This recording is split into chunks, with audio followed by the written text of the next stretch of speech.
This is Iraj Khan live from Karachi studio. In a time of global tension, Europe's key leaders are showing remarkable unity in standing against Russian aggression, even as they grapple with mounting challenges at home.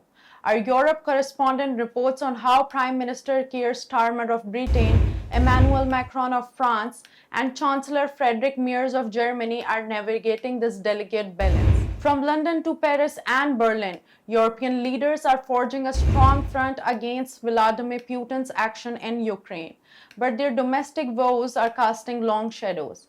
Just this week, Russian drones breached Polish airspace, prompting NATO allies to scramble fighter jets in a stark reminder of the ongoing threat. Polish Prime Minister Donald Tusk and President Karol Nawrocki have reaffirmed their commitment to Ukraine, but Poland's own political divisions highlight the fragility of Europe's resolve. In Britain, Prime Minister Keir Starmer is preparing to host US President Donald Trump at Chequers next week for crucial talks on Ukraine support. Despite recent setbacks, including the resignation of his deputy prime minister over a tax scandal and the dismissal of the UK ambassador to Washington due to past ties with Jeffrey Epstein, Starmer maintains a stable parliamentary majority. As former British National Security Advisor Peter Ricketts noted, as long as a British Prime Minister has a stable, secure majority in Parliament, he has a relatively free hand. Across the channel in France, President Emmanuel Macron has faced yet another blow. His sixth Prime Minister, François Bayrou, lost a no-confidence vote on Tuesday, leading to the appointment of Sébastien Lecornu, the former defense minister, as replacement. Macron's government is paralyzed by political fragmentation with economic strain, with Eurasia Group analyst Mujtaba Rahman observing, Macron has a policy but no ability to back it up because France is bankrupt. Yet Macron has been vocal in galvanizing European military spending and aid to Ukraine.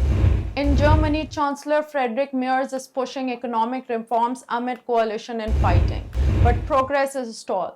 At the NATO summit in The Hague in June and a White House meeting in August, these leaders, along with others, pledged to buy weapons for Ukraine and a post-peace security coalition. Merz himself said after the White House talks, "We were well prepared and well coordinated." I think that really pleased the American president, in the sense that he noticed that we Europeans are speaking with one voice here.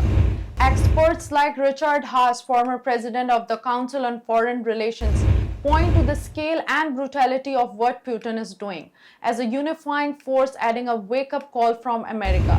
However, Brookings Institution's Constanza Stelzen-Muller wants that Merz's key task is to ensure these efforts succeed despite domestic hurdles. As Ricketts explained, in the current climate, where there is such an overriding crisis, the fact that these leaders are weakened politically at home doesn't matter so much. There's no divide across the parties about Ukraine.